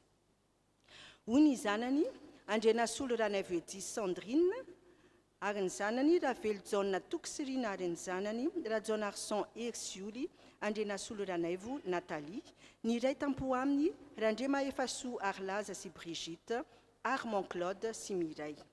Ny fanimpom-pivavahana fanomezam-boninahitra ny Andriamanitra sy fampiherezana ny fianakaviana dia natao tamin'ny zoma 7 novambra ary ny fandevenana dia atao amin'ny cimetière de Blagnac. Ny fianakaviana dia nanolotra fararakitra 500 € ary ny famangina ny fianakaviana dia atao amin'ny alahady 13 novambra ao aorianan'ny fidirana faharoa. Vaovao avy amin'ny sampana zava-maneno ny Endripeo. Endripeo a le plaisir de vous proposer de nouveau des calendriers de l'Avent. Découvrez chaque jour un verset biblique avec du chocolat jusqu'à la veille de Noël, au prix de 20 € pour soutenir le Chant Fiangonana et les œuvres de l'Église. Réservez maintenant en ligne et au stand dédié. Vaovao mahakasika ny aladin'ny mpitandrina ny jobily fa 7 taona ary ny fisotroana ronono ny mpitandrina Élysée Andremiandra. Fa ny fahasoavan'Andriamanitra no nahatoy izao Korintiana 2:5-10. Ny alahady 3 novambra manomboka amin'ny 10 maraina any Gardouche no natokany FPM à Toulouse ankalazana ny aladin'ny mpitandrina na ny aladin'ny fiaraha-manompo. Hosokafana amin'io fotoana io koa ny fankalazana ny jobily fa 7 taona ny tandreman'ny mpitandrina Élysée Andremiandra teto Toulouse ary any manana ny fandehanany amin'ny misotro ronono aharitra herintaona izany fankalazana izany. Koa fandrio dia nizao ny diarinao. Izy fiaraha-misakafo agape ao aorian'ny fotoana ka toy izao ny fandaminana. Samy mitondra entrée. Atao anaty plat misy anarana, samy mitondra plat, laoka izay tiany tehirizina ho mafana na atao anaty vilany mila hafanaina. Samy mitondra vary, voankazo, ranom-boankazo, ny couvertany ary azontsika asiana anarana daholo ny fitaovana ampiasaina. Toy ny mahazatra dia misy ny covoiturage ka ireo manana toerana sy mitady toerana ao anaty fiara dia afaka milazana eo ivelany mialoha sy ao aorian'ny fanompoam-pivavahana. Amin'ny talata amin'ny fitondra sasany ariva amin'ny alalan'ny Zoom mahaton'ny mahazatra ny étude biblique ary ny permanence ny mpitandrina ihany koa dia ny talata amin'ny 10 ora ka hatramin'ny 4 ora tolakandro sy ny alakamisy amin'ny 10 ora ka hatramin'ny 12 ora. Ny tompona anjara amin'ny fanadiovana ny trano fiangonana anio dia ny sampana sekolin'ny tenin'Andriamanitra sy ny sampana tanora kristiana. Toy izao indray zany ny diarintsika amin'ny alahady herin'ny anio 12 novambra fifidianana diakona koa amin'ny 10 ora maraina ny fanompoam-pivavahana tokana iray ihany. Misy ny fampianarana sekolin'ny tenin'Andriamanitra manomboka amin'ny 7 ora ka hatramin'ny 10 ora latsaka fifany. Any amin'ny alahady 13 novambra dia fanompoam-pivavahana indromy ataona amin'ny 8 ora sy sasany maraina sy amin'ny 12 ora any amin'ny Vieux Temple. Ny alahady 13 novambra zany dia alahadin'ny mpitandrina sy fanokafana ny fankalazana ny jobily fa 4 taona ny tandreman'ny pasteur Élisée Andremiandra sy ny fandehanany isotro ronono. Misaotra antsika nahatra hatramin'ny farany ary voninahitra ho an'Andriamanitra ireriana. Miarahaba antsika rehetra amin'ny anaran'ny komite ny fiangonana no hijoroako eto. Araka ny efa fantatritsika moa dia efa andeha retraite i pasteur Andriamiandra Élisée ary efa nandeha fafangatahana isika nanao dossier fangatahana mpitandrina andimby azy ary dia nivaliny izany fangatahana izany no lazaina amintsika eto taratasy ofisialy avy amin'ny Braofube antony valiny firotsahana ho mpitandrina eto amin'ny FPMA Toulouse. Ny votoatin'ny taratasy no vakiako aminareo. Ry havana malala amin'ny tompo ny Braofube rehefa nandray sy nandinika ny tolo-kevitra avy amin'ny vaoamiran'ny fanompona na ny commission des ministères izay rafitra nandray sy nidinika tamin'ireo mpitandrina rehetra izay namaly ny antso amin'ny firotsahana ho mpitandrina eto amin'ny FPMA Toulouse manomboka ny 2 septambra 2020 sy 2020. Araka ny voalaza ao amin'ny fiantsoana izay efa natao ary rehefa nivavaka dia manolotra ny mpitandrina ary nomena Ramarson mitondra anareo ambavaka izahay. Fa Andriamanitra atanteraka izay rehetra tokony ho anareo araka ny hareny amin'ny voninahitra ao amin'ny Kristy Jesosy. Filipianina 2:7-7. Taratasy voaray tamin'ny 13 oktobra 2020 sy 2020. Araka izany taratasy izany ry havana dia i pasteur nomena no andimby any pasteur Élisée. Eto anoloanantsika moa izy ka ajorontsika eto ho an'izay tia mahafantatra.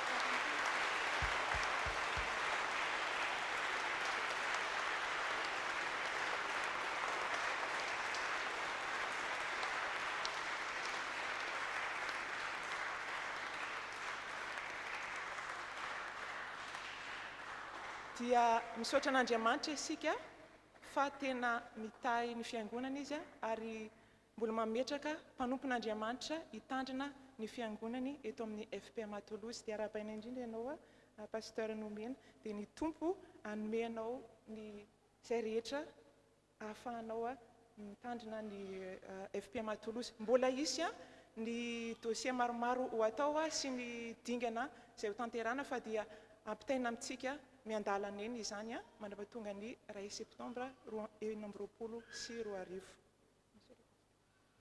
Dia ny vaovao faharoa fisaorana ho antsika fiangonana ny mpiangona satria rehefa natao ny antsoavo tamin'ny fanampina ireo mpizaika nandeha mizaika be amin'ny fanampina azy ireo amin'ny fanatanterahana ny sarandasy dia namaly ny antso ny fiangonana ary dia nahatratra 344,84 ny voaray avy amin'ny mpiangona zany ho fanampiana ary dia nahazo 7 € isan'ny olona ny mpizaika.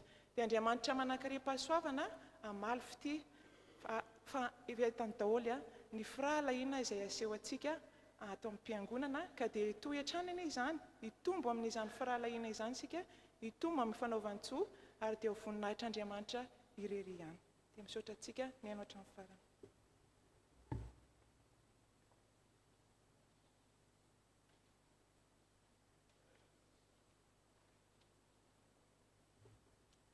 Fanamarihana moa zany voalohany gaga ihany sika hoe eto amintsika ny pasteur nomena izy ny andimby amin'ny volana septambra.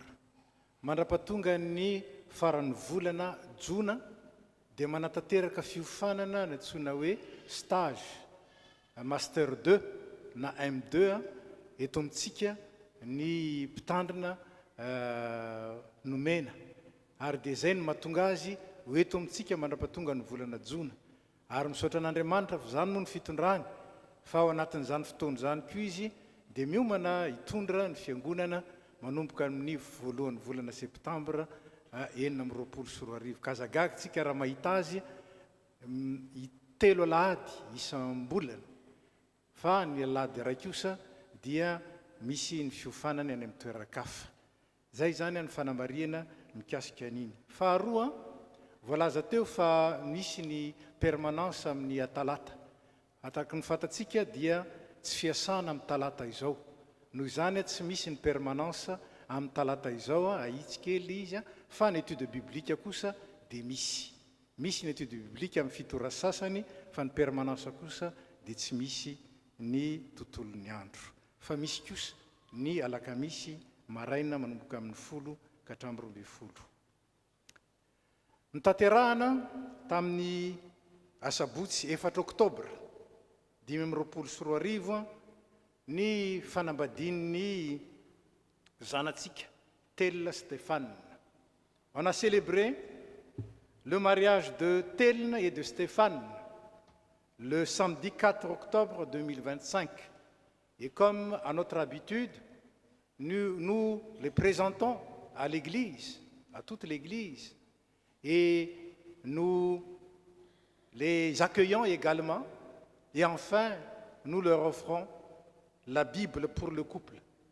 Donc, je demande au couple de venir. Je crois qu'il n'y en a qu'un seul. Ah, ils sont là. Vous pouvez venir, s'il vous plaît.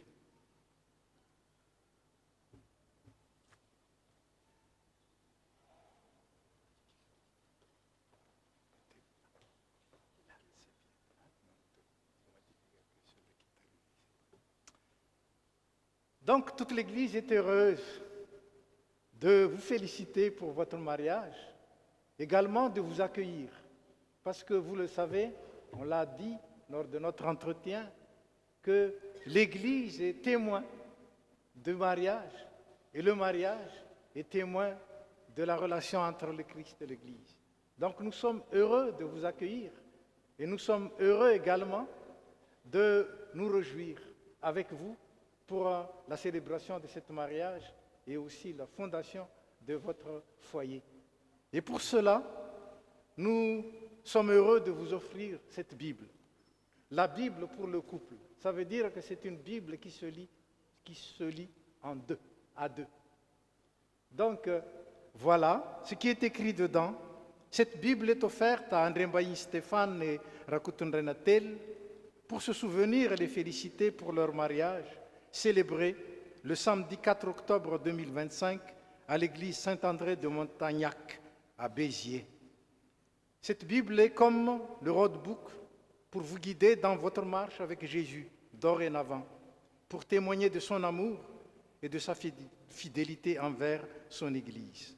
Donc toute l'Église et ses dirigeants vous souhaitent le bonheur parfait et la prospérité dans votre foyer. Et je vous félicite au nom de toute l'Église et nous tous, nous allons les applaudir.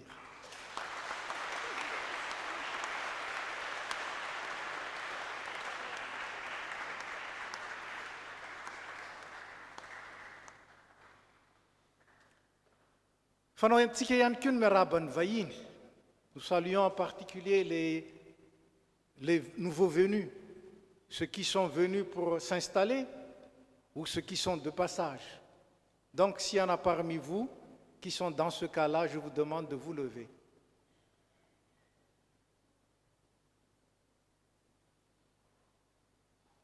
Dia faly zay mandray anao tonga soa eto amin'ny fiangonana FPMA Toulouse.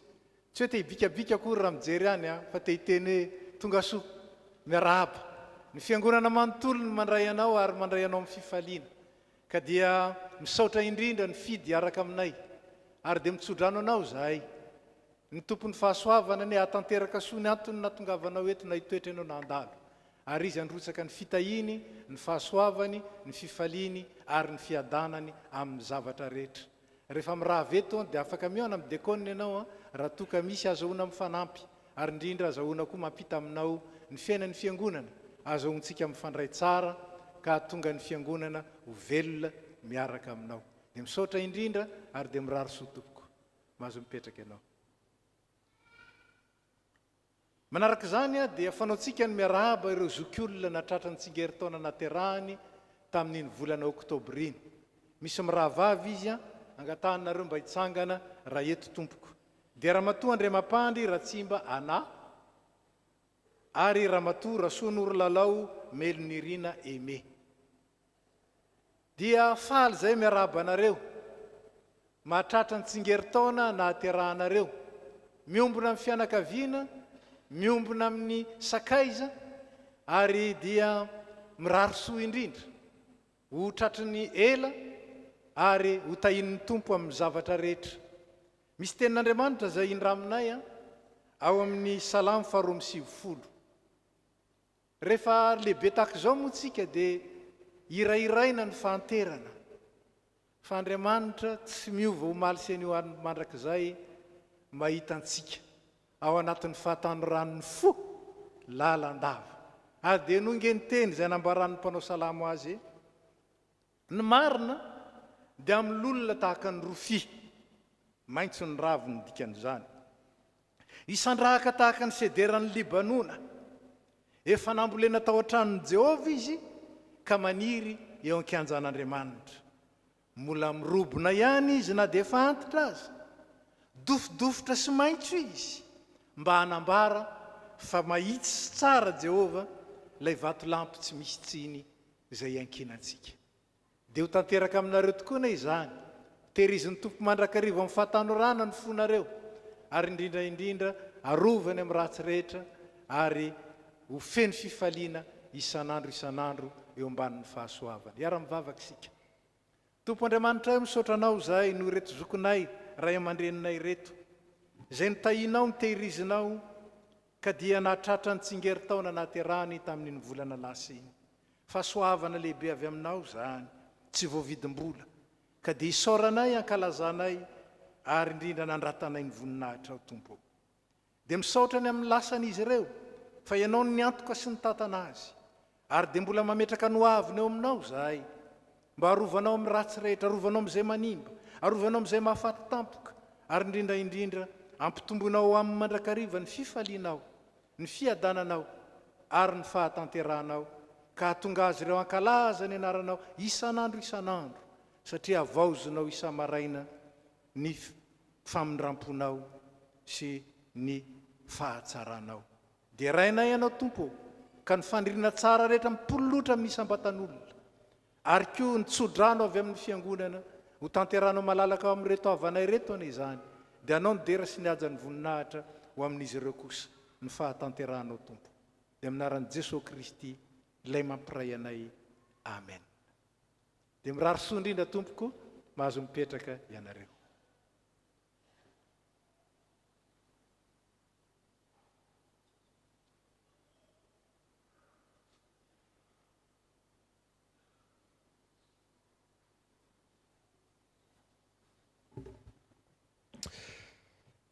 Bonjour à tous. Je m'exprime au nom du comité de pilotage du projet Chan Fiangun.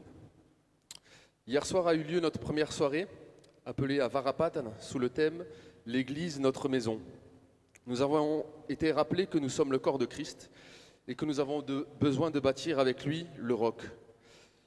Avarapatan, c'est un terme malgache qui désigne le coin d'honneur de la maison, l'endroit où l'on reçoit la famille et les invités importants. En bref, c'est comme une réunion de famille où l'on se parle vrai, avec respect et fraternité. Et c'est exactement ce que nous avons vécu hier.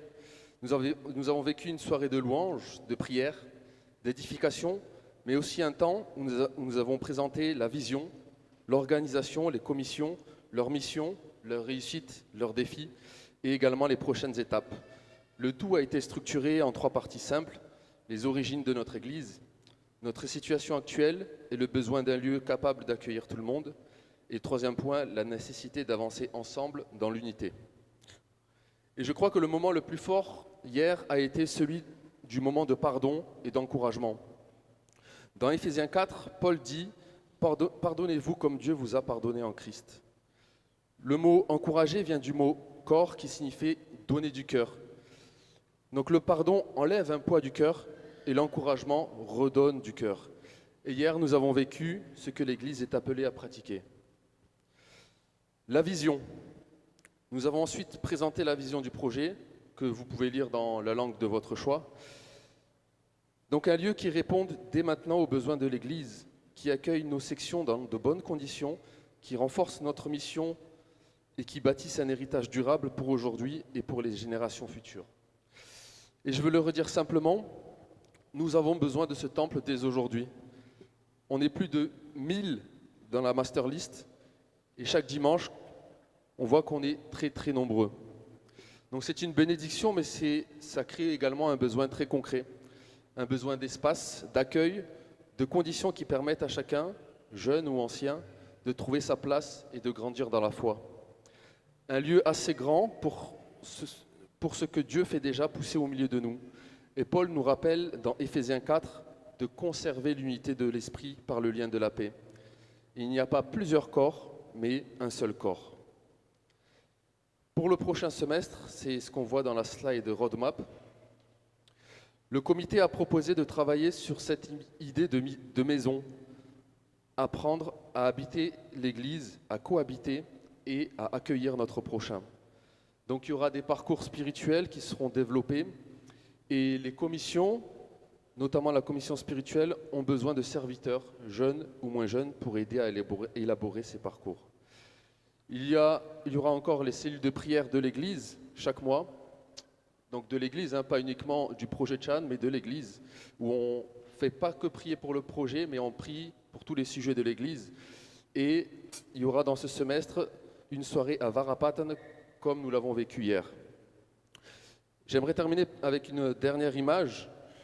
C'est dans l'histoire de la veuve de Naïm, dans Luc 7. C'est une veuve qui a un fils unique. Et ce fils unique, il meurt. Il meurt et puis la veuve, elle voit Jésus passer par là, elle lui demande de ressusciter son fils. Et Jésus, pris de compassion, va ressusciter cet enfant-là. Et donc l'enfant ressuscite. Waouh! L'enfant ressuscite et imaginons maintenant l'enfant dire « Merci Monsieur Jésus, je faisais un truc là, j'étais occupé, j'avais des distractions, on se capte plus tard. » Ben, c'est pareil pour nous. Jésus nous appelle à le servir, il nous a sauvés et on n'est pas sauvé par nos œuvres, mais on est sauvé pour les œuvres. Voici le message qu'on aimerait donner aussi au nom des commissions qui cherchent à trouver d'autres serviteurs. Et autre message aussi qu'on voulait apporter, c'est qu'il peut y avoir des avis différents, comme dans l'église de Corinthe. Et certains se disent, moi je suis de Paul, moi je suis de Pierre ou d'Apollos. Et Paul dit, non, vous n'êtes pas concurrents, mais vous faites un seul corps. Certains sont appelés à prêcher, d'autres à intercéder, d'autres à jouer de la musique, à chanter, d'autres des choses qu'on ne voit pas, mais de l'ombre, qui sont par exemple derrière les caméras, à la traduction ou dans le social. Il y a encore bien d'autres choses à faire, d'autres qui sont appelés à organiser, à fédérer. Mais voilà, certains plantent, d'autres arrosent, mais c'est Dieu qui fait croître. Alors venons, servons là où Dieu nous place et laissons Dieu faire croître son Église. À Dieu soit la gloire.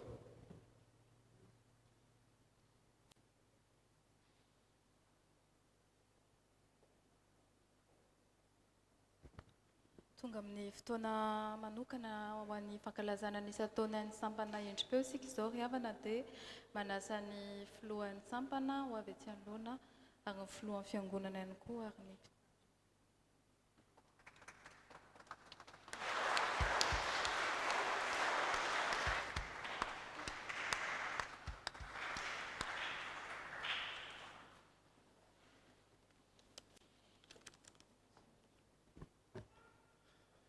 faly miarabantsika rehetra amin'ny anaran'i Jesosy Kristy Tompo. Dia iraina ny Tompo ry havana satria dia mahatratra izao alahady isan-taonan'ny endripeo izao isika. Misaotra azy satria noho ny fahasoavany dia mbola mijoro izany sampana izany. Misaotra azy satria tao anatin'izay enitaona sy tapany nisian'ny sampana izay dia tsy nitsahatra ny tombo ireo mpikambana. Misaotra azy satria tsy nitsahatra ny tombo ihany koa ny karazana zava-maneno entin'ny mpikambana mideran'ny tompo. Andriamanitra ihany no azahoana izany rehetra izany ka azy irery ihany ny dera sy voninahitra mandrakizay. Ny loha hevitra nisafidian'ny sampana anio dia ny hoe fanoloran-tena. Mamela aka fotoana fohy anentany antsika ao anatin'izany fanoloran-tena izany. Maro tokoa ry havana ny asa iandrasan'ny tompo antsika eto anivon'ny fiangonana momba ny fampandrosoana ny asa mandrarahan'ny fiangonana izany na any amin'ny sampana na any amin'ny vondron'asa isan-karazany. Zarazarainao samy hafa ny asa fanompoana fa ny tompo dia iray ihany. Ko antanio ny tompo fa manana asa tiany hanoloran-tena ho azy isika. Fomba maro no ahafahana manolo-tena. Araka ny toriteny teo dia voalohany aloha dia ny fanolorana ny fo. Ao anatin'izany koa ny fanolorana ny fotoana, ny traikefa isan-karazany, ny fahalalana, ny fanolorana ny vola aman-karena. Ho fijoroana valolombelona any amin'izany dia faly izahay mpikambana ao amin'ny endripeo manolotra ireto enceinte de retour reto atolotra ampitiavana ho an'ny fiangonana. Andriamanitra no nanome na ahafahana nanolotra izany ka izy no isaorana voalohany sy ho anazy irery ihany ny voninahitra.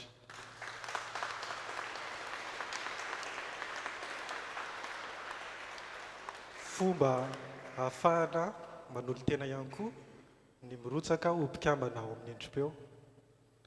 Je me permets de continuer en français.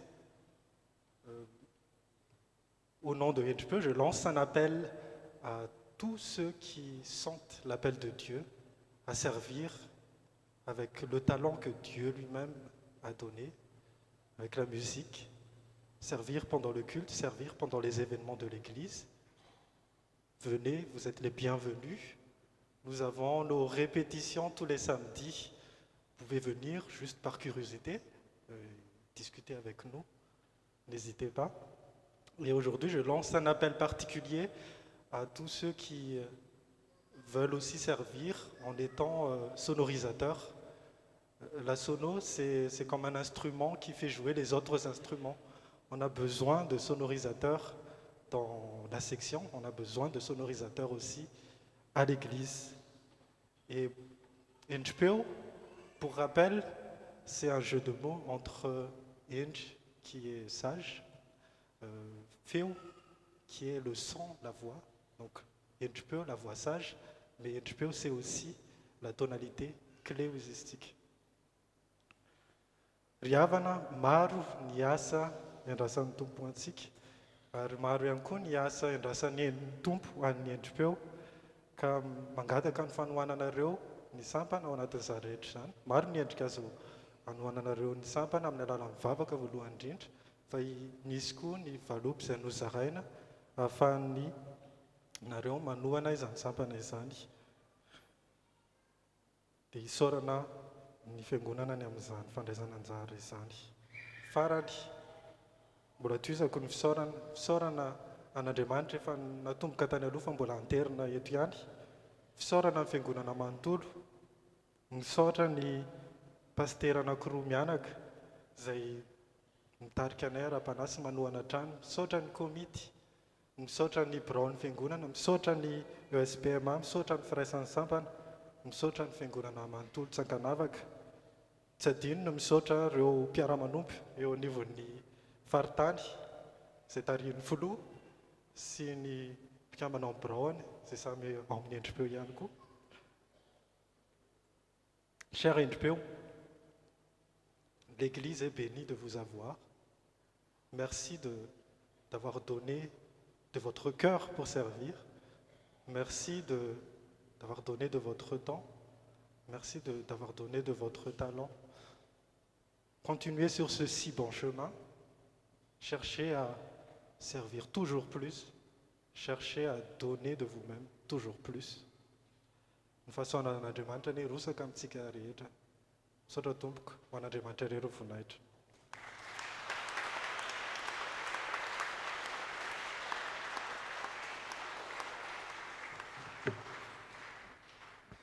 Dia mbola faly miaraba antsika rehetra amin'ny anaran'ny tompo, mijoro eto ny tenako misolo tena ny sampana zava-maneno avy eto amin'ny faritany atsimo andrefana. Dia mangataka ihany koa any Kevin Rakotoardina mba hitsangana izay mpiara-miasa akaiky ao anatin'ny birao. Araka ny efa fantatsika ny sampana zava-maneno eto amin'ny faritany dia misy ny avy any amin'ny tafo Clermont-Ferrand, ny avy any amin'ny tafo Bordeaux, ny avy any amin'ny tafo La Réunion, ny eto amin'ny tafo Toulouse, ary misy ireo mpitendry zava-maneno izay tsy mbola manana sampana any amin'ny tafo Montpellier. Izay rehetra ireo no miombona miarahaba anareo endrim-peo sampana zava-maneno eto Toulouse. Mety somary miarahaba tena ihany ao anatin'izany, nefa tena mitodika manokana aminareo. Eny taona sy tapany araka ny tenenin'ny filoha teo, kely sisa dia 7 isa-masina. Dia miandrandra fatratra n'izany fotoana izany tsika, afa-tsika miara-miombona hatrany amin'ny fankalazana an'Andriamanitra. Dia mampahery anareo indrindra ihany koa, fantatray fa fitahiny ianareo, fitahina eto anivon'ny FPMA Toulouse, ary fitaratra indrindra ihany koa eo amin'ireo sampana rehetra eto amin'ny faritany. Tena miaina ary mahatsapy izany izahay eo anivon'ny faritany. Araka ny anarana teo endrim-peo dia tena hitanay amin'izay ataonareo rehetra eo anivon'ny faritany, ny fahendrenareo dia hisaorana an'Andriamanitra izany. Misaotra ny fanotronanareo, fandraisana anjara tena mavitrika, ary lohany fa tsy farany velively amin'ny fanohanana ny asan'ny faritany.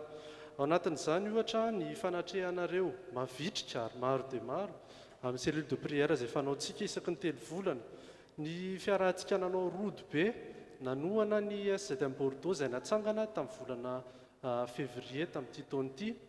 Teo ihany koa ny fandraisana anjara mavitrika tamin'ny projet cover izay nisy ny teknisianina maro avy ato amin'ny endrim-peo.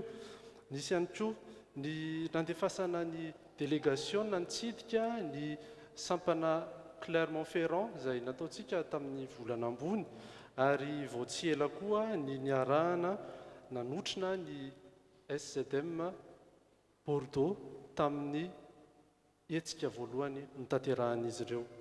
Dia tsy mbola tapitra nefa fa mbola betsaka amin'ireo mpitendry zava-maneno natsony ny STK Clermont-Ferrand anohana koa no miainga avy eto Toulouse, ary efa fantatra fa efa miara mikarakara sahady amin'ny sampana eto toerana ny sekoly alahady, sekoly ny tenin'Andriamanitra sy ny STK, ny endrim-peo amin'ny fikarakarana ny lasy rencontre régionale izay ho tanterahana amin'ny herintaona.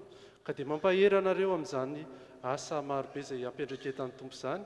Ny tompo manan-karipahasoavana anohana sy hanome anareo izay tokony ilaina rehetra totosan'izany. Tsy mandeha irery izay fa mahatsiaro ihany koa ny mpitandrina mpiay antsika, ny pasteur Charles Rakotondramanana, izay mametraka hafatra ho an'ny sampana endrim-peo. Ka ho vakiako izany, misy ny tenin'Andriamanitra vakiana amin'ny anaran'i Jesosy, ary aoka isika hiazakazaka amin'ny faharetana amin'izao fiazakazahana filokana napetraka eo anoloantsika izao, izay hita ao amin'ny Hebreo 12:1 tapany farany. Ny hafatra ao anatin'izany dia ny fiderana izay tanterahanareo atao anatin'ny asa fanompoana mampitendry zava-maneno dia fiazakazahana ho an'ny tompo. Mila fikirizana izany, mila faharetana izany, ary ao anatin'izany anefa dia misy ny fanantenana ka mametraka anareo amin'ny tompo ao anatin'izany fanantenana izany ary mametraka anareo mba haharitra mandrakariva amin'ny finoana. Dia ho an'Andriamanitra rery ny voninahitra.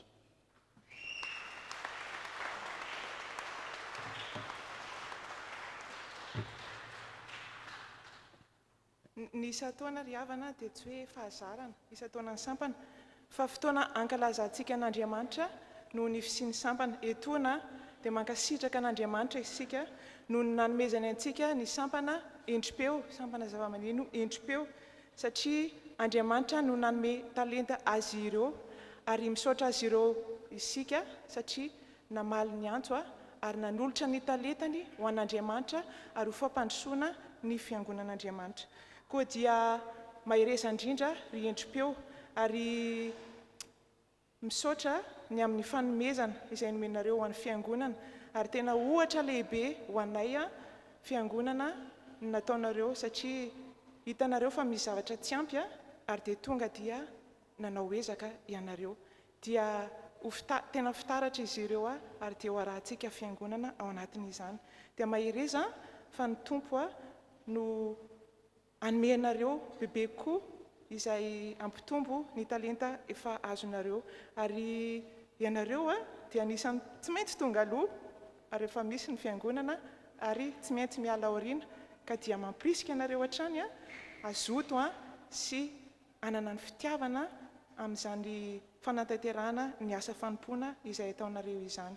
Dia sady ho fankasitrahana an'Andriamanitra ary ho fampahirezana azy ireo koa dia afaka miteka isika dia rehefa hoe pastera hitondram-bavaka ny sampana.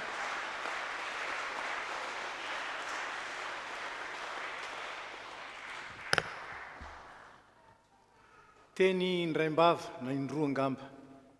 Ny voalohany dia izao, tsaroana mbola tatony ny angona tamin'izany, 40 taona lasa. Dia orga kely ohatran'izay no nanany fiangonana ary ny mpitendry dia manao tendry tokana. Izany ny andohana.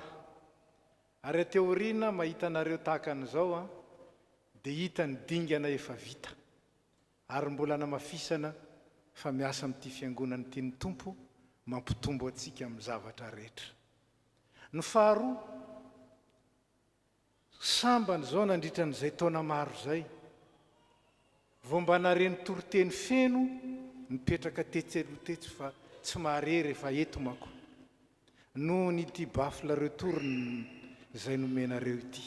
Sambany androany ary dia nahare manontolo ny toroteny ka dia misaotra indrindra anareo amin'izany fa azo lazaina hoe tsy ahoana ry lazay koa tsy verimaina fa tena nitondra fahasoavana lehibe ka dia misaotra ary misaotra indrindra dia hivavaka isika.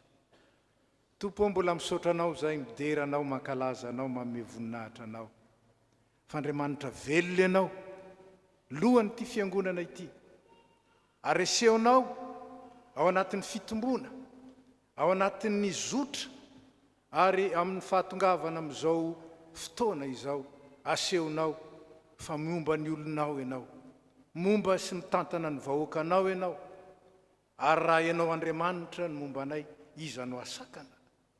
Dia misaotra ny amin'ny sampana zava-maneno zandriny indrindra eto amin'ny fiangonana kanefa dia hery velona izay mahatonga ny fanimpom-pivavahana marisika mandrakariva isaky ny alahady. Asanao koa zany, fanomezana avy aminao zany, satria ianao nanome ny talenta ho an'ireo isambatan'olona ary ianao no namoa azy sy nitarika azy mba hanokana izany ho fanomezam-boninahitra anao ary indrindra fa narahana anay fiangonana eo amin'ny fankalazana anao amin'ny alalan'ny hira. Dia taio ireo ianao izay efa nanomboka asa tsara tao aminy no hatanteraka ny zavatra rehetra voninahitry ny naranao ka ninonina ilainy tompo, ninonina azony mitombo ao aminao ary ninonina azony manandratra ny voninahitra ao ambonimbony kokoa hatrany mankalaza anao ary ahafahan'ny fiangonana koa mioby miaraka amin'izy ireo ny voninahitra ao ataovy zany, tanterao zany voninahitry ny anaranao. Zay tsy voatononay amin'izany vavaka zany ainao tanterahana omeo malalaka ho an'ny sampana endrim-peo zany ary ho an'ny fiangonana manontolo koa izay mahazo tombony amin'ny fananana izao sampana izao dia anao ny voninahitra ny derany laza ny aja tompo ary oka kosa ho an'ny fiangonanao indrindra ho an'ity sampana ity ny aren'ny fahasoavana avy eny ambony naratsoan'i Jesosy amen.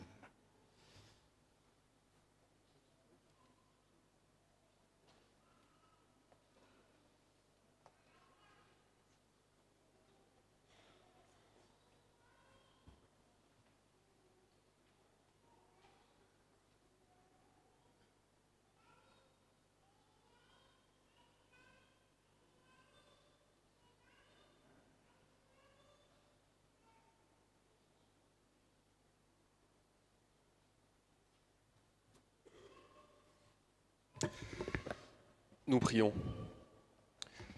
Seigneur Jésus, nous te remercions pour ce temps de culte que tu nous donnes.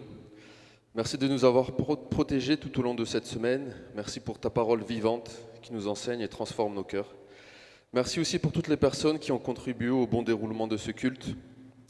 Les intervenants, les musiciens, les diacres, les pasteurs, les techniciens et chaque personne qui a chanté, participé de tout son cœur à ce moment qui t'est destiné. Seigneur, nous nous sommes levés, nous sommes assis, nous avons chanté, prié et donné, mais nous te demandons que ce ne soit pas par simple habitude ou par respect d'un programme. Aide-nous à repartir de ce culte grandi, fortifié et transformé par ta présence et ta puissance. Merci d'avoir fait venir aussi ceux qui hésitaient à venir, ceux qui n'ont peut-être pas tout saisi de ce culte et ceux qui sont venus avec un cœur attristé ou serré. Seigneur, agis dans nos vies, fais ton œuvre en chacun de nous. Et nous prions aussi pour ceux qui sont angoissés, inquiets face à un événement ou à un résultat à venir. Dépose ta paix dans le cœur. Nous te confions aussi le pasteur Élisée, son épouse pour leur ministère. Et nous prions et te remercions pour la nomination de pasteur Noumine qui prendra le relais. Seigneur, protège-les, utilise-les puissamment et donne-leur ta paix. Nous prions également pour les responsables et serviteurs de l'Église, ceux qui œuvrent souvent dans l'ombre, et toi seul connais leurs efforts et leurs sacrifices. Seigneur, renouvelle leurs forces, encourage-les et aide-les à accomplir fidèlement ta volonté. Bénis aussi leurs familles afin qu'elles trouvent l'équilibre nécessaire malgré les épreuves. Et nous te remettons également les élections à venir, particulièrement les élections de diacres. Seigneur, conduis-nous par ton esprit, que ceux qui seront établis le soient selon ton plan, pour le service de ton peuple et pour ta gloire. Nous présentons devant toi chaque famille et chaque membre de notre communauté. Tu connais nos combats, nos inquiétudes, mais aussi nos projets et nos désirs. Apprends-nous à être reconnaissants pour ce que tu donnes et à t'honorer même dans ce que tu retiens. Donne-nous de marcher avec foi dans tes chemins. Et nous te prions pour ceux qui recherchent un travail, un stage, une alternance, un logement, ou qui doivent régler des démarches administratives. Seigneur, ouvre les bonnes portes et montre que tu es le Dieu qui pourvoit. Nous pensons aussi à ceux qui sont découragés dans le doute ou dans la détresse. Rapproche-toi de toi, rapproche-les de toi et fais-leur expérimenter ton amour, ta patience et ta bonté. On te confie aussi les malades. Tu es le médecin par excellence. Merci pour ceux que tu guéris, que ce soit physiquement, émotionnellement, mentalement ou spirituellement. Et poursuis ton œuvre de restauration et console ceux qui traversent le deuil. Nous remettons entre tes mains les projets de notre Église, le projet d'acquisition d'un lieu de culte. Et Seigneur, éclaire-nous, conduis-nous par ton Saint-Esprit, afin que nous vivions dans l'unité et accomplissions seulement ta volonté. Et pour finir, nous élargissons aussi notre prière à ce monde. Seigneur, aide-nous à être lumière et témoins fidèles là où tu nous places. Nous prions pour les dirigeants des nations, pour la France qui nous accueille et pour notre pays Madagascar. Étends ta main sur ces terres, sur les dirigeants, apporte ta paix, ta justice et ton amour. Nous pensons aussi aux zones de guerre et de souffrance comme au Soudan, en Ukraine, au Moyen-Orient ou dans d'autres zones du monde. Partout où les peuples sont frappés par les conflits, la faim, la sécheresse ou l'injustice. Seigneur, dans ta miséricorde, relève les nations, protège les innocents et répands ton esprit de paix. Il y a encore tant de sujets que nous n'avons pas évoqués, mais tu connais nos cœurs, Seigneur. Prends toute la place dans nos vies et dans ton Église. C'est en ton nom que nous avons fait cette prière. Amen.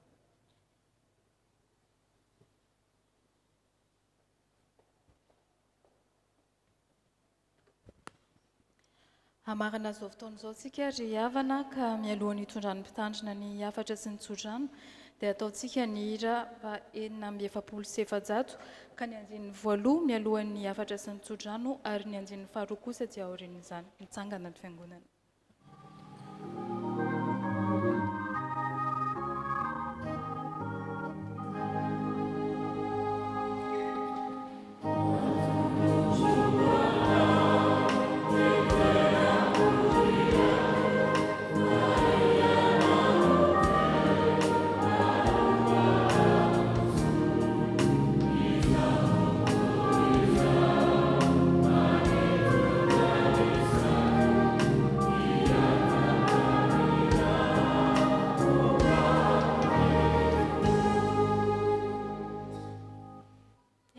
Malala ny hafatra izay atolotr'Andriamanitra ho antsika an'ity anio ity. Fa asa ny sika voaforona tao amin'ny Kristy Jesosy mba hanao asa tsara izay namboarin'Andriamanitra rahateo mba handehanantsika eo aminy. Raisiny-tsodrano tonona amin'ny anaran'ny Masina. Mba ataon'Andriamanitra antsika ho mendrika ny fiantsonany ianareo ary ho tanterahany amin'ny hery ny fankasitrahana tsara rehetra sy ny asan'ny finoana mba hankalazainao aminareo ny aran'i Jesosy Kristy tompontsika ary anareo ho aminy kosa araka ny fahasoavan'Andriamanitsika sy Jesosy Kristy tompontsika. Amen.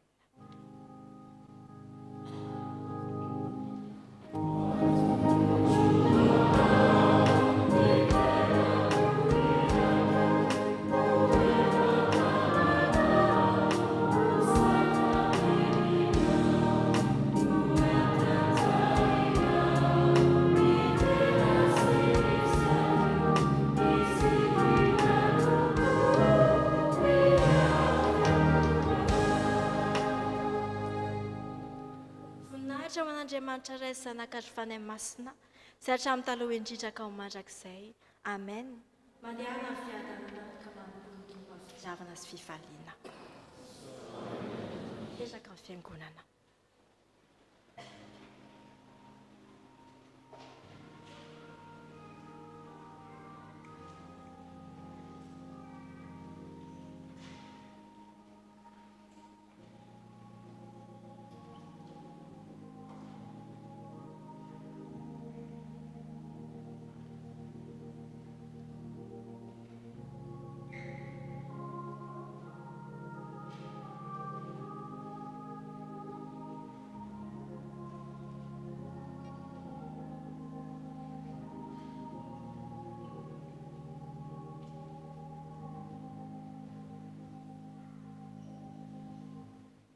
Amin'ny anaran'ny Ray sy ny Zanaka ary ny Fanahy Masina. Amen. Rava ny fiangonana.